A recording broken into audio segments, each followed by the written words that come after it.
Et c'est pour la toute première fois que le ministre provincial des ITPR prend la parole, jour pour jour. Ça fait déjà 6 mois depuis qu'il est aux affaires. Le ministre a promis qu'il va faire des lobbying et aujourd'hui les résultats sont palpables.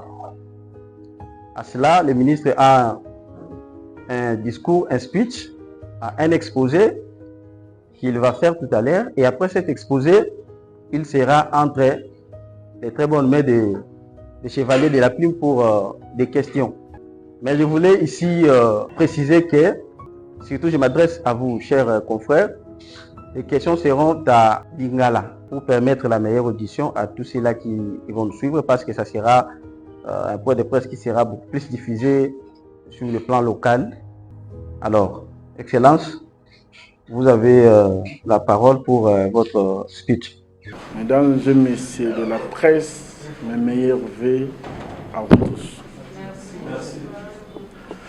En cette période qui marque une part la fin de l'année 2025 et d'autre part le début de l'année 2026,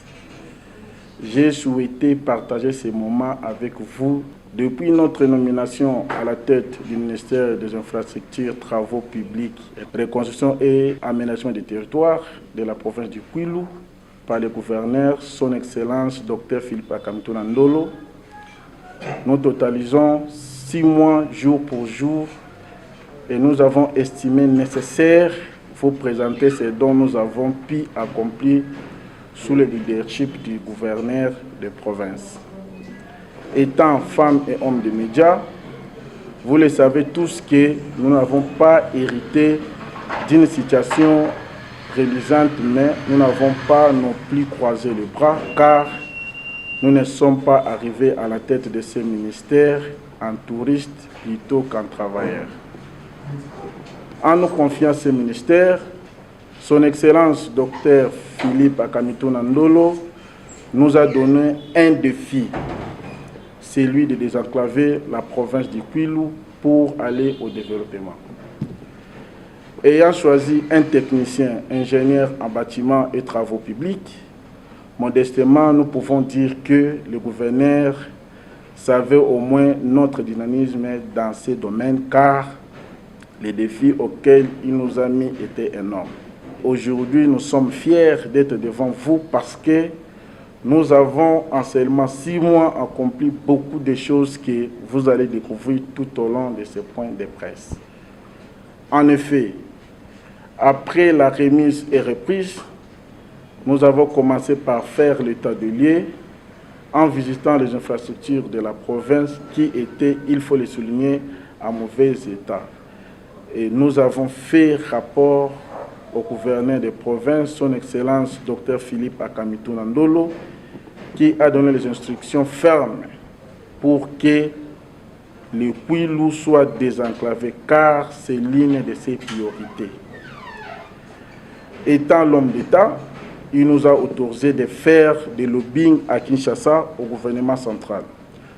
Aussitôt arrivé à la capitale, nous avons commencé les démarches qui nous ont conduits au ministère national des infrastructures pour plaider la cause de notre province. Notre plaidoirie a trouvé un écho favorable auprès de son Excellence John Banza par le biais de son directeur de cabinet adjoint, Maître Papi Labila Kalim, qui nous a accordé à gagner d'abord 25 km de routes modernes à béton qui est réparti comme suit. 12 km à Bandundouville, chef-lieu de la province, qui prend l'avenue Kwango, l'avenue des aviations, avenue 21 novembre, avenue Wamba et j'en passe. 8,5 km à Kikwit, répartis comme suit. Avenue Kanzombi, 7 km avec 4 têtes d'érosion et 4 d'allô. Avenue des Cliniques, 1,5 km. 4,5 km à Boulungu où les travaux sont en cours. Ce n'est pas fini.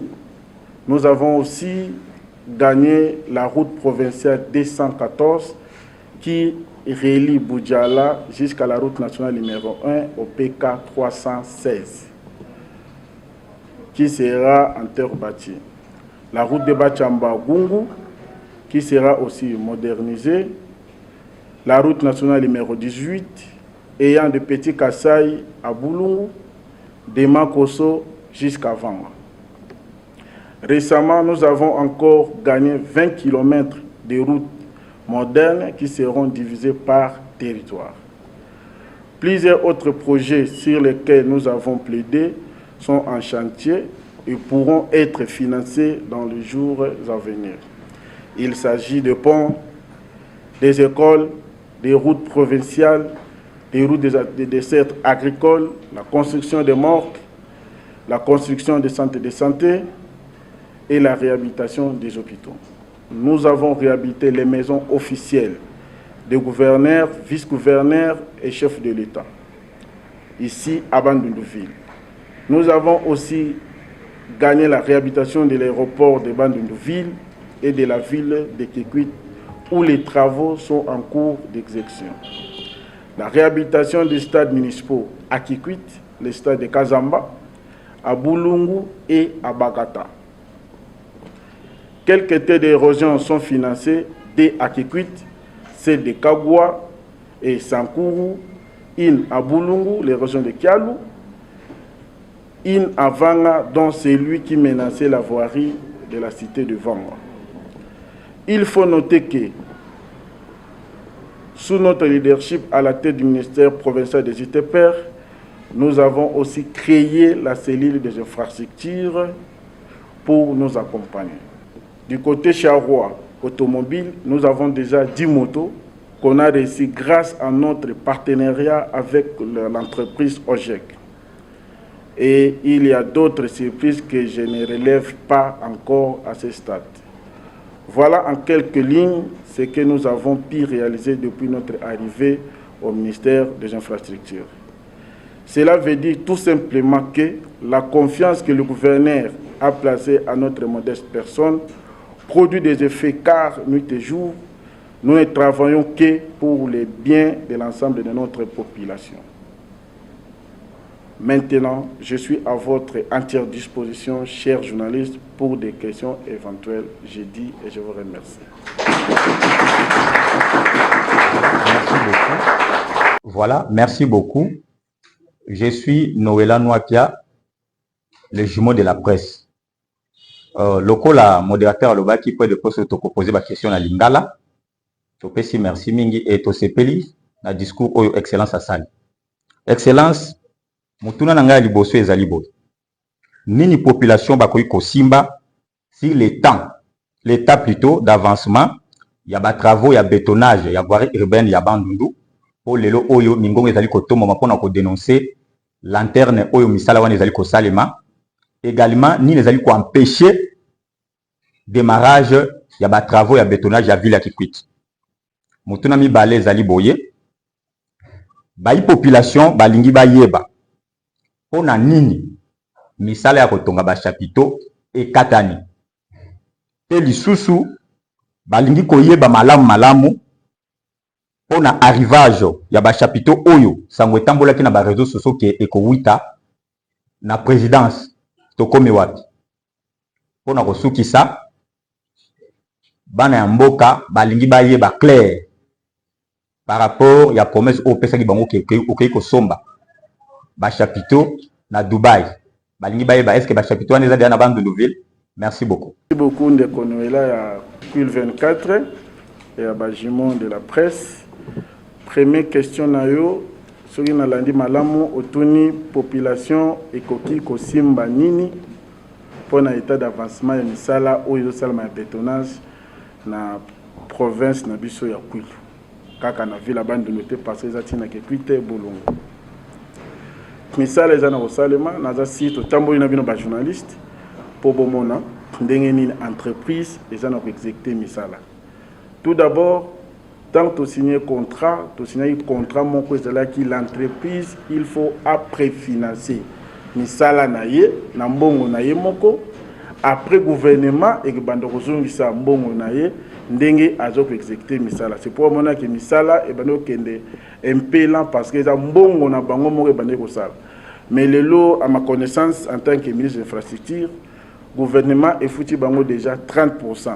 Et tombé ba moment na biso ya fin de l'année, ya na kanisité que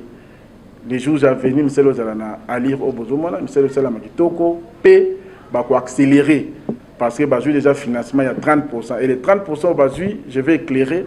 exactement il y a 7 km il y a venu Ouambate et zali misala les autres salles sur les 12 km na montant où ils allaient qui évaluer na projet bah 30%. Donc na tout ni bango bah le bi d'ici février déjà bah aux na pas ya makasi pour na misala na bango na banzi mutuna na question wana je passe pour na misala ba chapiteau. Autour pourquoi télémi, misal est télémité, c'est comme d'habitude, que l'entreprise devait préfinancer. Le col l'entreprise OGEC est préfinancé déjà fondation et à salle de conférence. Na si tout tambolé na bien au monipeke à salle fondation déjà sili pour na chapiteau côté de la moi mbongo mingi de la fondation na ngwana. Basali bazo zela paiement à partir na bango dès que bazo futa bango je pense dans 2 semaines misala na bango ko reprendre pour to évoluer basi sa misala wana pour boye ba que 13e conférence et que celle manamboka mususuté et que sale makaka awa na bandundu po na constitution et lobby 13e conférence celle magana chef lié ya province et celle magana ville et celle magana na cité ya province wana te. Il faut que baxelo comme ko ba chapitre bo constater o ya présence de temple la nango ou bien o na parler du peuple té les ba chapitre moderne et ko zala parmi ba premier chapitre moderne na Congo o na durée de vie ya 25 à 30 ans surtout ça la entretien nango malam na base déjà 30 ans ezali moins mingi pour ba chapitre na e ko sunga biso après conférence et ko zala pona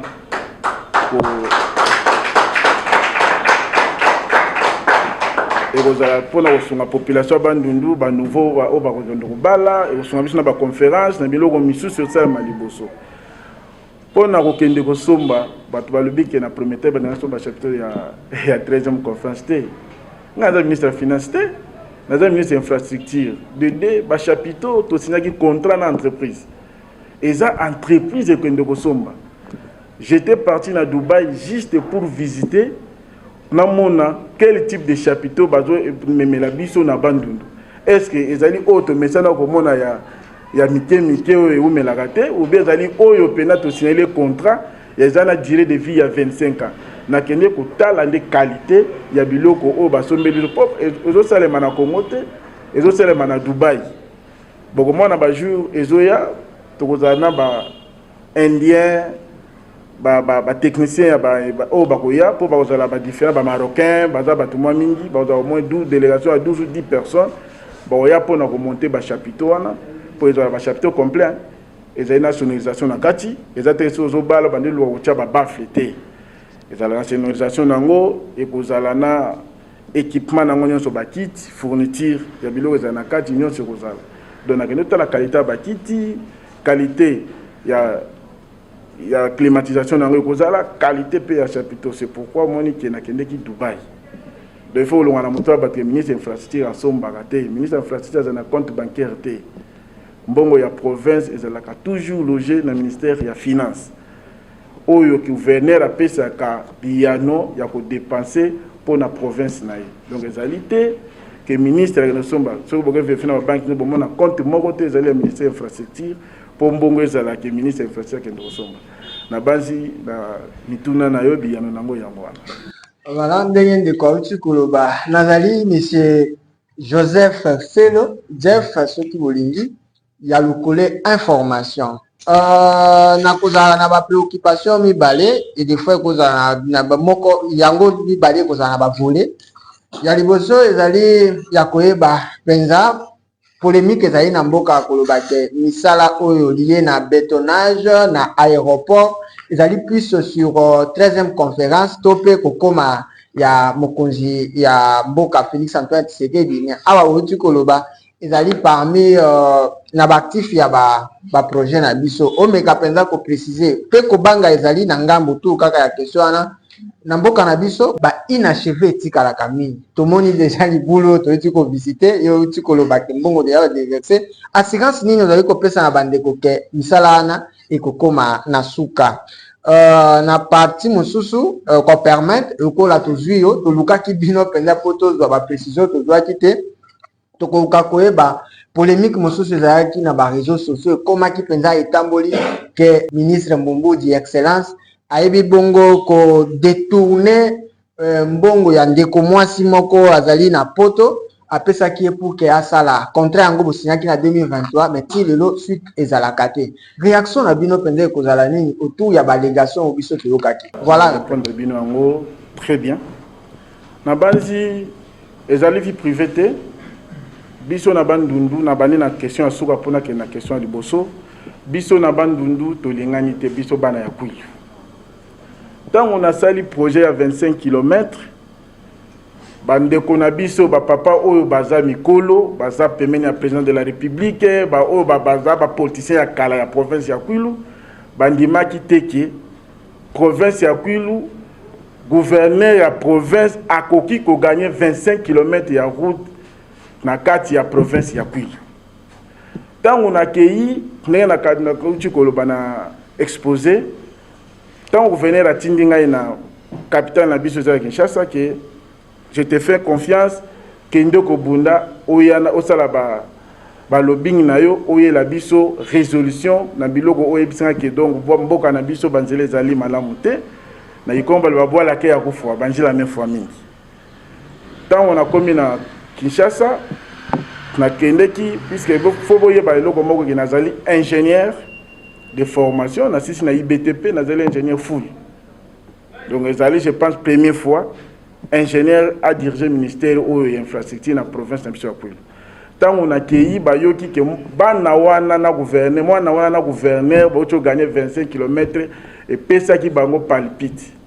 tango to sali tourner na gouverneur bayoki ba discours na gouverneur alobaki na Bulungu na tcheli bino 4 km na kati ya Bulungu ya route puisque banda création ya Bulungu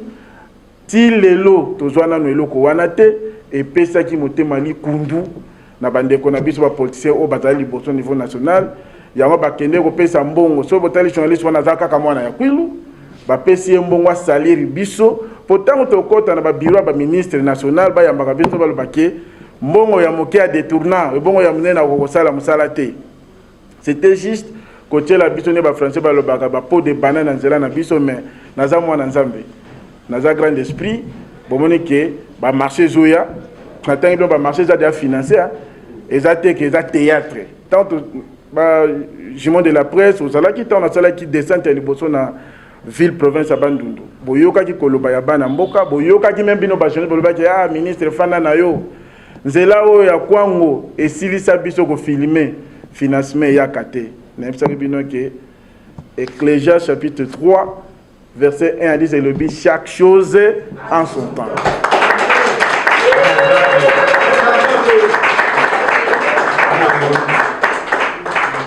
Na banzi bomoni réalisation OVD azali na kacha misala bozomo misala ningo kende pe ya qualité eza misala moko te bomo ba caniveau ba tela bana Bandundu ville ya province ya Kwilu bozo sentir qualité ya misala donc pona point wana ezala ki détournement te ezala ki kaka motema mabe ya ba politicien ya biso ya Kwilu po ba salire nga na yebi ba kombo na bango émission to kosala na bino soki motema tuti na kotanga moko bozala na ba journaliste ba pesa bino mbongo po bofinganga lobi nazwa ki message ya atali écrivain ba konde za certifié bazo proposer na moto ya $1000 na 500,000 francs congolais po alongwa na ngamba kolakisa misala oyo province osala ya malamu akota na ngamba kofinganga tala niveau ya mabe Kwilu eza nango toza na posa Kwilu échanger Kwilu eko changer te na bapapa na biso toza génération ya sika génération ya sika toyaka pe na mopepe ya sika tokolinga te ko hérité motema be lokola bapapa kala bazalaki bayebi ke njombo eza mbisi kitoko ya kolia bapekisi bamama kolia yango balobi ke soki olie njombo nzoto ekobeba nzokande nzombo ezalaka mbisa kitoko eza lokola bapolitisien na biso ya kala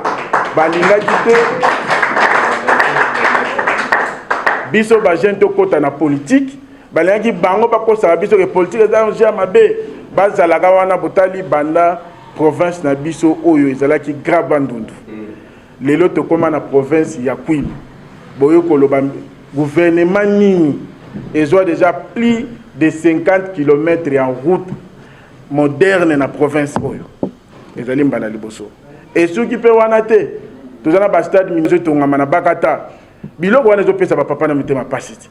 ke petit oyo azovela biso to mitema mabe tolingaka province te c'est pourquoi il faut pas monter ba biloko nyonso ba utiliser bino et bazo utiliser jeune oyo azoyeba uti université aza conscient que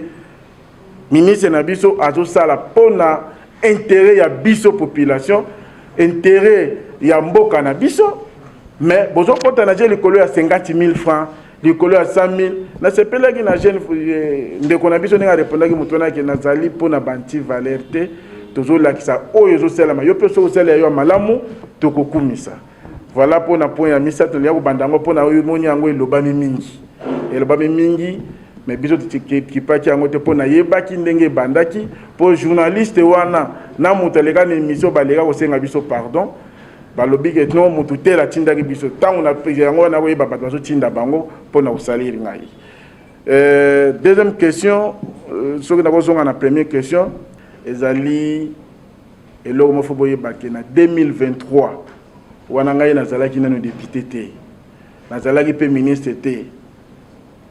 l'autorité de l'État, le chef de l'État Fati Beton. Tant qu'il y a une campagne, il y a une bande qui vote massivement. Ceux qui votent, ils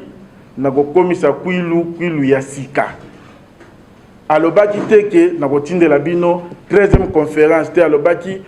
bo voter ngai bokomona misala eko sa po misala nyonso ezo salema na République démocratique du Congo ezali œuvre ya chef de l'État. Dans la province, le chef de l'État est représenté par le gouverneur des provinces. Donc, chef de l'État a payé lumière, la vision, il y a des mboka et tambola. A critiqué on a gouverneur a critiqué na biso. Misala o yezo sale makaka na bandu ndute. Biso nde tozanga bato sa la biso balobing yango monique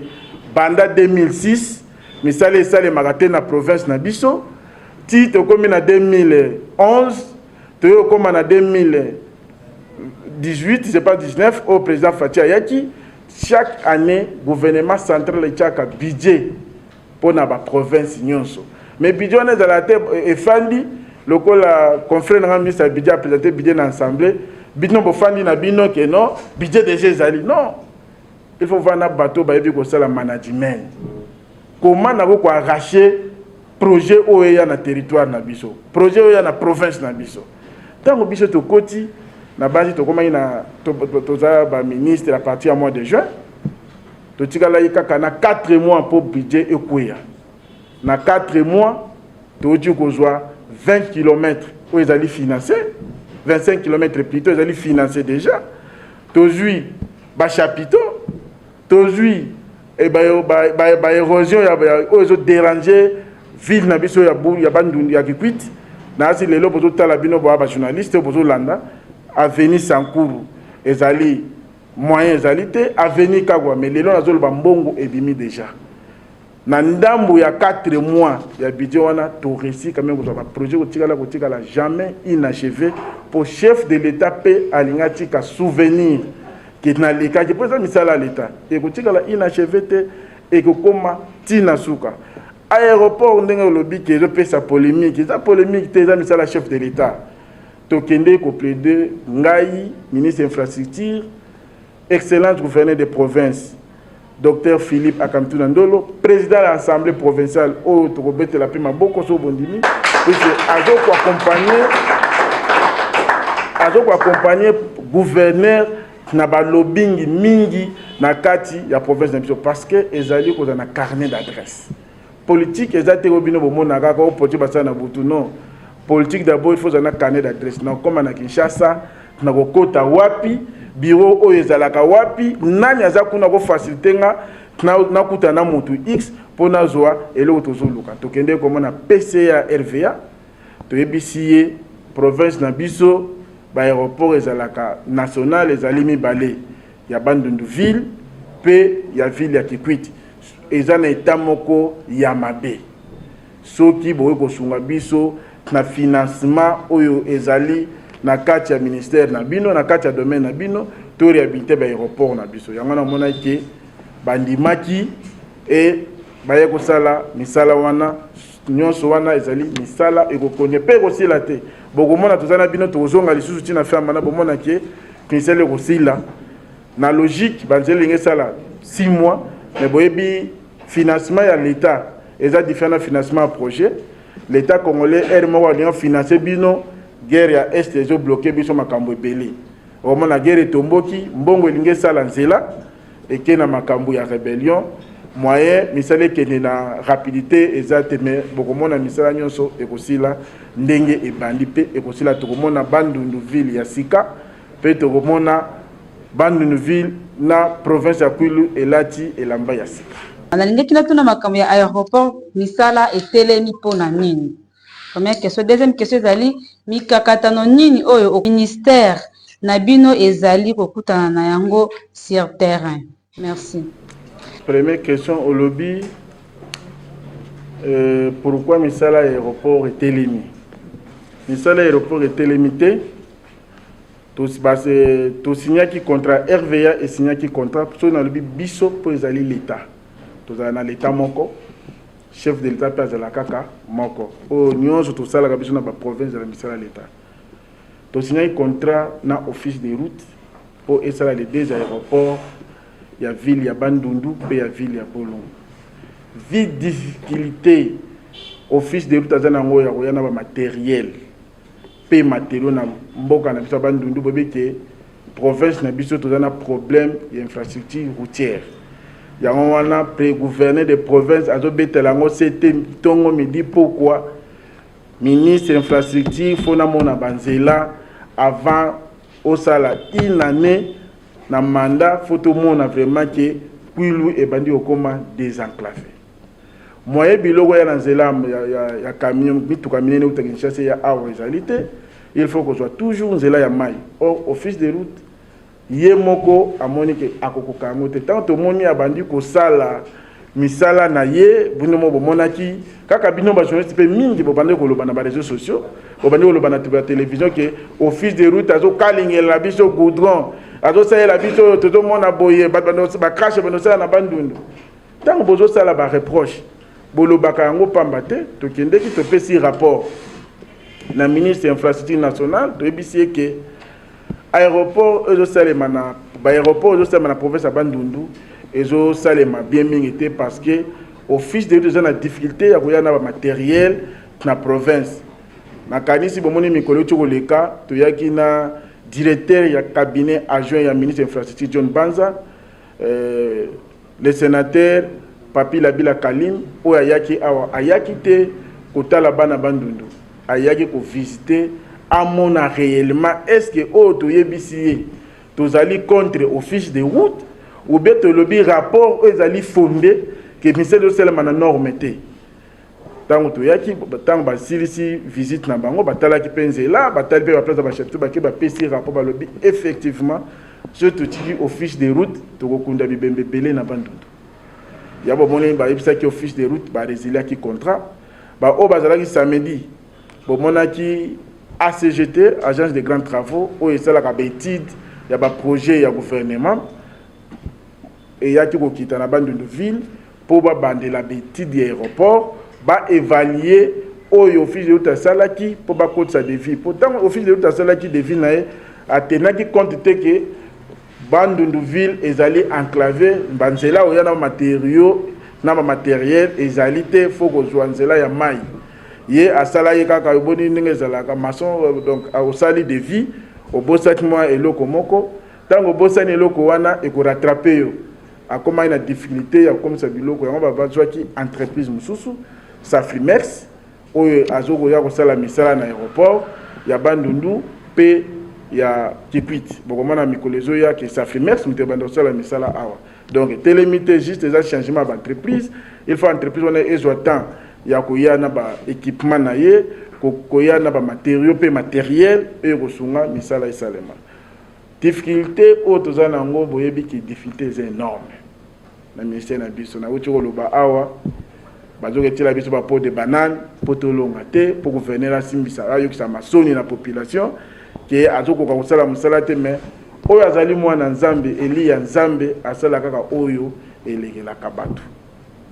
Premier point, faut boye bato na concasser te na bandu de ville. Pour na kosala misala ya construction et loko ekotaka d'abord rebelle ezalaka kayas pe sable. Pour matériaux importés, auto benga importé, ciment, barre de fer, toi na facilité aux bateau moko eya nango amena ko yana kayas banda Kinshasa ti awa coût ya projet et kokoma trop élevé mais ça le bando santé l'état au lokola bozo sala boye po boliambo nzokande toza na difficulté wana makasi mais na ba jour ezoko ya mikolezo ya liboso toto ozwa déjà ba contact ezali na ba chinois bazo kotiela biso concasser oyo kosunga bana ya bandundu ville kaka ba construction te bina bana bandundu ville ba kotonga banda kuna bango kosomba kayas oyo ezali na granulométrie recommandée la construction oyo BTC lobaka il faut granulométrie na bino ezala conforme na norme ya construction et ko banda kosala na bandundu ville tango misala ne kosalema bino moko bokomona koma misala na biso et kokende donc moi ba difficulté ezali mais toujours croiser ma beaucoup te toujours sala en tant que mibali. Merci. Matondo mingi tata ministre pona exposé na yo ocho sala en tout cas service esengo mingi kasi ezali na mwa inquiétude moko baimboka bakoloba ete ozali ko respecter te mibeko na oyo etali bongo respect ya passation marché public ya plutôt ya ba marché na ba entreprise oyo bosili ko signer na bango contrat pona osala misala ya bétonnage na Bandundu ville na Kikwit pe na ba localité mosusu nini okoki ko répondre na maloba oyo baimboka bakoloba tozali na marché oyo topasaka na appel d'offre na marché oyo topasaka ngo gré à gré na procédure ya appel d'offre ezwaka plus ou moins 5 à 6 mois pour misala eya kobanda na misala tozali nango na urgence tozali na province vie mboka ezali enclavé il faut te faire passer marché na biso gré à gré. Comment babasaka marché gré à gré na base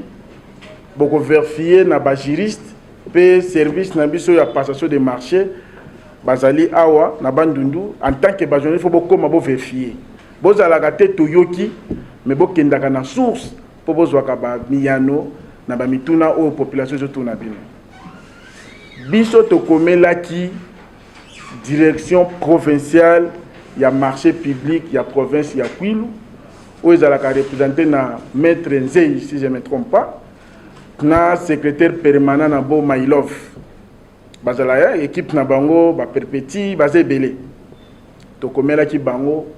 mukanda ezali bazanango o biso tokomaki to réserver copie na gouverneur de province to réserver copie na ministre ya budget to réserver copie na ministre ya finance na biso pe tokomela bango to lobby tozo linga ko faire passer marché oyo ya 25 km gré à gré babengango avis de non exécution babengango na cycle anno ba répondaka biso ba pesi biso anno to sengi autorisation ya ko signer contrat marché public soki nazana makanisa malamu na moma wana mutabano jouer intérim ezalaki madame Perpéti o na monaki na mikanda na ebite so akozala awa na so abokomona ebotunie a répondaki biso vala zali a répondaki biso na lettre na biso avis favorable o ezoko autoriser biso to signer contrat tozwaki teke tolali tolamuki tozwi entreprise topesi bango biloko wana ekotisa ba politicien mingi na boloko po abulaki ayebi mingi a négliger direction provinciale ya passation ba marché a misaeli makambo na ye ba misusu ba na ba prison ba misusu ba kena na exil po bakoma koluka bango bakanga bango. Ngai en tant que du domaine na ko faire signer marché te ceux qui nazali na biloko wana mibale te. Et ceux qui biloko wana zangi ministre ya budget national a kopesa bino bon d'engagement te a ko engager marché wana te na marché public pour eleka. Donc pour eleka il faut norme ezala. Botala mikanda ya entreprise, bozana autorisation aux autorisés yo ministre na ko signer contrat. Ba document entreprise que ezali biloko nyonso so ezala node to salaka ezalaka syllabus. Ba o ba kozana ta na ena osala émission na koya nango na ko présenter bino au mona ndenge procédure nyonso elekaka. Donc toujours respecter pe na respectaka procédure ya marché pour na yebi yango na tanga yango na IMBTP na zo ko appliquer yango. Voilà na mutuna wana réponse ezali claire que tu respectaki procédure. Boké na direction provinciale à partir des marchés na cellule na bango ba ko sabino que ministre respectaka procédure même ya ba chapiteau même ya nzela ya route provinciale numéro 214 même nzela ya Gungu wana za banzela biso to signer ba contrat bokomona que procédure ezali respectée. Merci son excellence pour na intervention to peut exposer à malamu zali na mituna mibale ya yambo ezali par rapport na misala ya nzela oyo ya ozali pona ko lutter contre érosion na route Sankuru na mboka Kikwit ay mo de to ka ke misala bandi tout ba misala ne komi na niveau ni parce que ba yimboka bazali bongo ko lela ba bi que érosion eza toujours ko continuer na ko menacer ya suka parce que ndenge biso moko to sali pe ba étude en tant que ba homme ya média mais qui peut comprendre par rapport ya infrastructure et puis sur terrain bozali penza mo makasi mingi na yango to biteli bien maboko meto to eba na ndenge ni na mo moko o sa synthèse ya mandat na yo ko za moni c'est comme bambou les obeta makasi balko banda nanu misala bonté il faut ndeba ya ko dévier nanu ba moi ba mai to ko banda ilanga moke eza na janvier boko mona misala ko salema population faut boye ba population na biso ya Congo tozalaka pressé na koloba mais tant mosala salema resili to bossa na kozonga koloba ke bolimbisa biso maluma etolobaki na oyo banda yo kanisa ezali lolenge moko te. Voilà na mokuse na mutuna wana réponse wana ke mosala wana ekosalema po mbongo nango ezali déjà disponible. Olobi na lobela synthèse pour na ministère na biso na synthèse ministère infrastructure provinciale ya Kwilu oyo biso tozali kokamba ezali pilier ya makasi au gouverneur de province alalaka te alobelaka tongo midi pokwa batu mususu ba ministre mususu peut-être bazwaka ba coup de téléphone biso tozwaka te souci na biso ya gouverneur ya province ezali province na ye ndenge ya kutaki yango na ndenge ko tikala ezala na bokeseni soki boko kotala depuis époque oyo président Mobutu azalaki président tozwaki 9 km lelo tozana 12 km isilité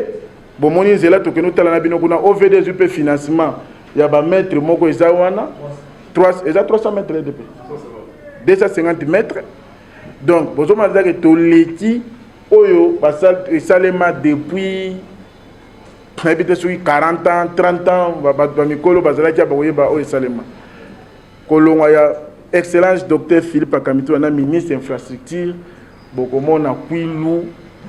ekolata elamba ya sika tolingi te Kwilu ya kala otozalaki oke bakata poko mabakata ozosala 2 jours